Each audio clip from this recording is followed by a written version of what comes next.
Bonjour à tous et bienvenue dans cette nouvelle vidéo des notions de la classe de l'éco. Je suis Céleste, l'assistante du prof, et c'est encore moi qui parlerai de nouveau aujourd'hui.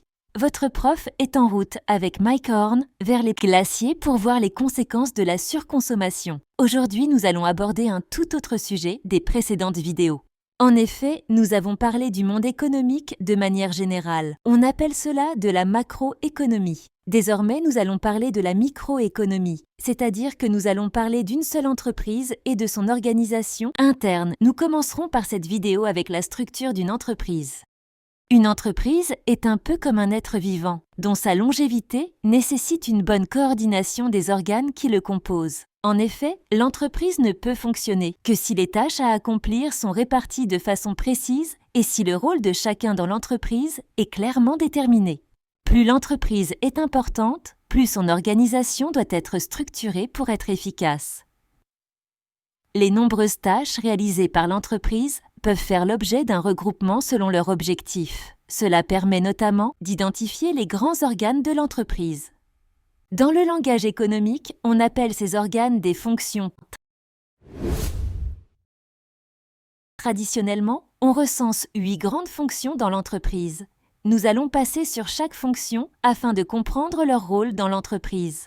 3 de ces fonctions intègrent directement l'entreprise. Il s'agit de la fonction achat, de la fonction production et de la fonction vente. Premièrement, la fonction achat gère les commandes des matières premières, des biens, des services. Ils ont un rôle crucial afin d'acheter les ressources à un prix compétitif et d'une qualité optimale. Ils améliorent la rentabilité lorsqu'ils négocient à la baisse les prix.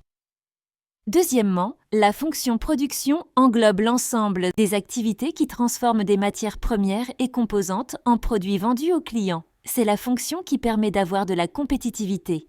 Troisièmement, la fonction vente englobe l'aspect commercial de l'entreprise. Les forces de vente, donc les vendeurs, permettent à l'entreprise de gagner de l'argent grâce aux ventes. Ils peuvent aussi avoir un retour du terrain afin de remonter les informations des clients. Les 5 fonctions restantes n'interviennent pas dans le cycle de production mais sont essentielles à une entreprise. Quatrièmement, la fonction direction qui prend des décisions sur la stratégie d'entreprise et qui est en relation avec les actionnaires. Ils définissent les objectifs, prévoient et choisissent les actions à accomplir. Ils contrôlent leur réalisation et prennent d'éventuelles mesures correctives. Il faut pour cela avoir une vision à long terme et surtout une capacité à mobiliser l'ensemble de l'entreprise. Cinquièmement, la fonction gestion qui permet à tout moment de connaître la situation financière de l'entreprise. Cette fonction tient les comptes afin de permettre de justifier l'activité de l'entreprise auprès d'organismes de contrôle comme l'administration fiscale. Cette fonction maîtrise les coûts de production et donc la rentabilité de l'entreprise. Sixièmement, la fonction administration se concentre davantage sur le soutien organisationnel et la coordination des activités de l'entreprise. Elle inclut la gestion des documents, la communication interne, le soutien aux dirigeants, la conformité réglementaire et la gestion des ressources matérielles. L'administration assure le bon déroulement des activités quotidiennes et veille à ce que les opérations soient conformes aux politiques et procédures établies. Elle assure les liens avec les différents partenaires. Septièmement, la fonction logistique gère les stocks de l'entreprise. Que ce soit avant la production ou après, la fonction logistique est devenue un rôle crucial dans la rapidité d'envoi ou de réception des marchandises. Et pour finir, la fonction ressources humaines gère le personnel de l'entreprise.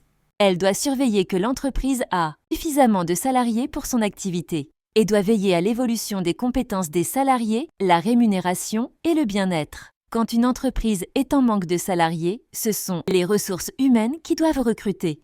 Les entreprises se distinguent avec le personnel embauché, d'où l'importance de cette fonction. Nous schématiserons ces fonctions dans le résumé de fin de vidéo. Ces différentes fonctions permettent donc d'organiser toutes les tâches à effectuer dans l'entreprise afin d'avoir une bonne coordination. L'organisation d'une entreprise dépend de son activité, de sa taille et donc du nombre de personnes qui y travaillent.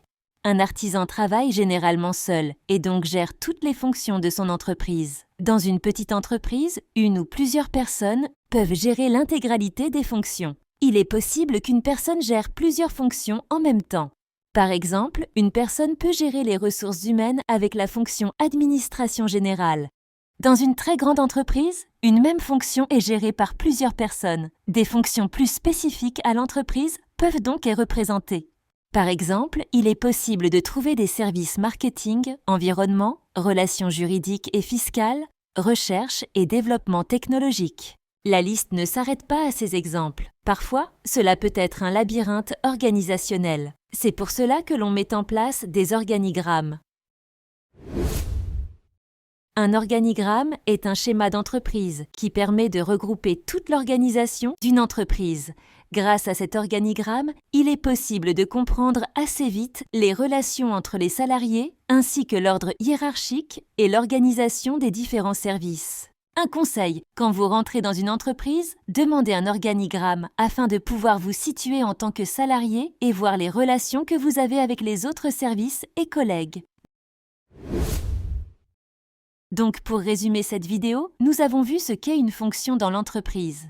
Nous avons vu les 8 fonctions traditionnellement représentées et nous les avons expliquées. Et enfin, nous avons vu l'organigramme. Les prochaines vidéos vont nous permettre de zoomer plus en profondeur dans les différents services et comprendre plus en détail l'importance de chaque fonction. N'oubliez pas d'aimer la vidéo afin de rendre accessible l'économie à tous et de vous abonner. Je sais que le prof de l'éco ne le demande pas. Et comme il n'est pas là, j'en profite. À très bientôt pour une nouvelle vidéo.